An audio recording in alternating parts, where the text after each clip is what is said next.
I'm Annie Sloan and welcome to my studio.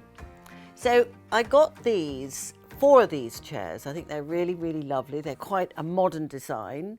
Upholstery is a bit old-fashioned. So I'm going to update these chairs, change the upholstery, paint the legs and gild the back.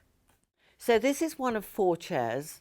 This one I've covered in one of my fabrics. I've painted this in Athenian black and then I've waxed it. And now I'm about to do something here. So what I've done is I've painted Athenian black and then I've sanded it so it's really, really smooth. So it looks a bit dusty at the moment, but that's just because of the way it's been sanded. And then I'm going to start the gilding process.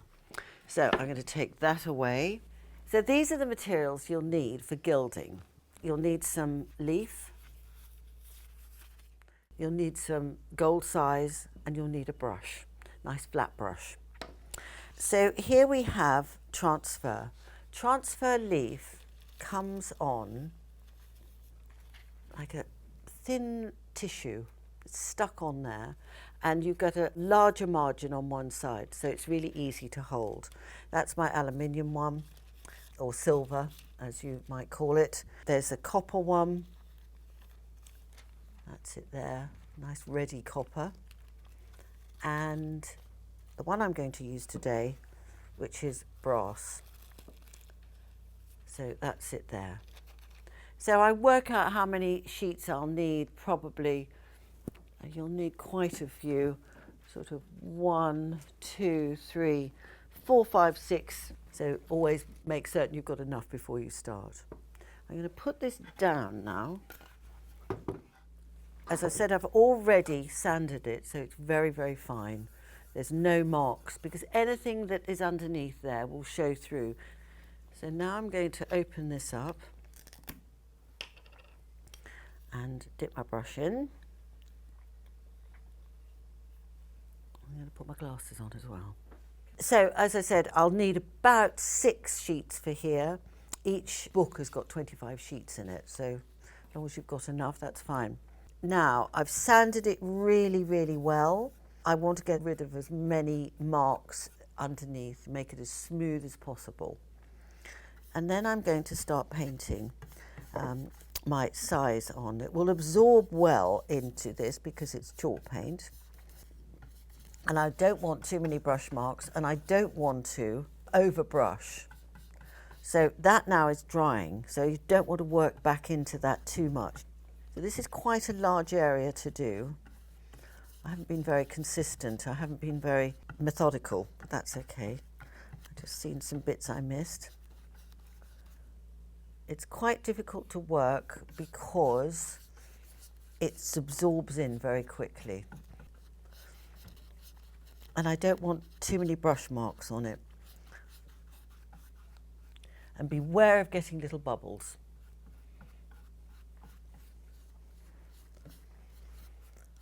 Now you'll see that some areas are quite clear, some are a little bit blue, purpley colour, some were white, and as we're talking, it's changing. I've got to wait till it's all gone completely clear. If there's any areas which are white, wait.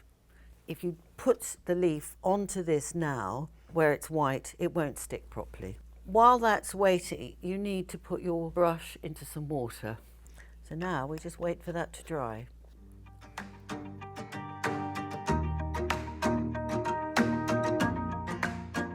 So now I think it's dry. You have a look around and it's pretty dry. Now, you'll notice that it went through various stages. It went from white to sort of purplish and then to completely clear. And that is now sticky. So if I put my finger on there, it's not wet, it just slightly sticks to my finger. Don't do that too much, you'll take it off. Generally, I would love to leave this like a few days, and that really hardens up and then it's fantastic to use, but you can do it right away. So I'm going to do it right away. So I'm going to take a piece, I'm going to hold it by the edge. I'm right-handed, so I'm going to use my left hand to hold it and my right hand to guide it with my brush. And the best thing is to do is not to hurry it and find yourself a good position. You mustn't be scared of it. It's very strong. So I'm going to start just by putting it down. Once I put it down, I can't really take it off again. And now I'm going to brush it with my brush, making certain it's all completely flat all over, making certain about the edges in particular. So all the edges, you can see they're coming off as well slightly there. That's all good. It's coming off on its own. So that comes off. And it's all pretty flat. I'm going to keep flattening it.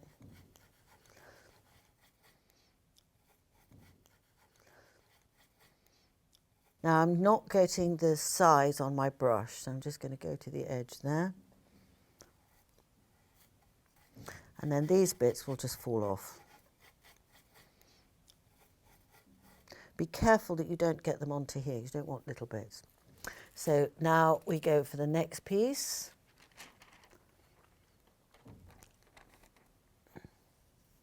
And I'm going to overlap it slightly. You don't have to butt it together, you just overlap it.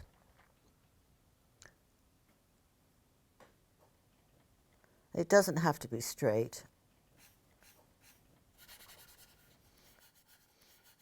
I think there's something very rewarding about doing this.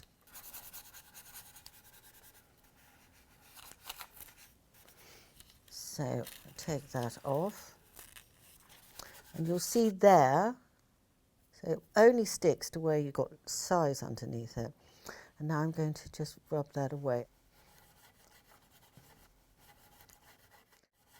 So there now, you can barely see that there's a line. So I'm going to continue this.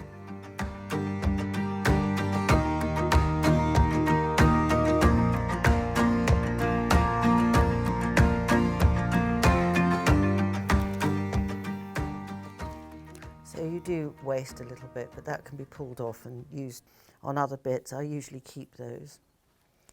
So we're nearly there. Why I've used transfer on this is because I can easily handle it.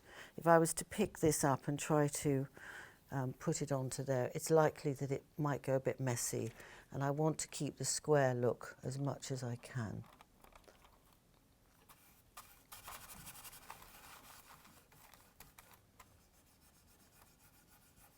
Now this one, because it's quite a large bit there, I'll just cut that.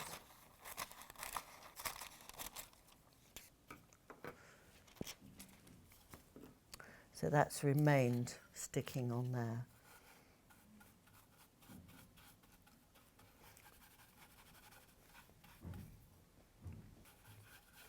So now I'm going to brush right over, getting rid of all the excess. It can look pretty messy at one point, and you think it's all a disaster, but actually it's all good.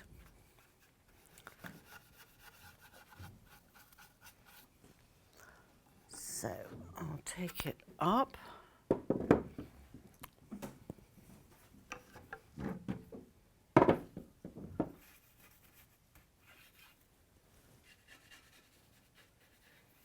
So that's that. Now, at the moment it's very shiny because it's brass, so I've got to finish it with something. I could finish it with wax, or I could finish it with lacquer. I much prefer to finish it with wax because the wax will sort of slightly dull it, which is exactly what gold looks like. So I'm going to use clear wax onto here. I could use one of these wax brushes, which will be really fine. Just got to be careful that you don't scratch the gold, or the brass rather. So you'd have to do it so that you get a good bit of wax on there. And it's covering well. You might find a cloth is better, especially for something small. So you can see it's dulled it, and it'll bring out some of that squareness as well. I'll just show you. It's flattened it all. Don't rub too hard. If you rub really hard, you're going to remove it, especially as this is quite freshly put on. If it had been dried a little bit longer, it will be firmer, but that's all good.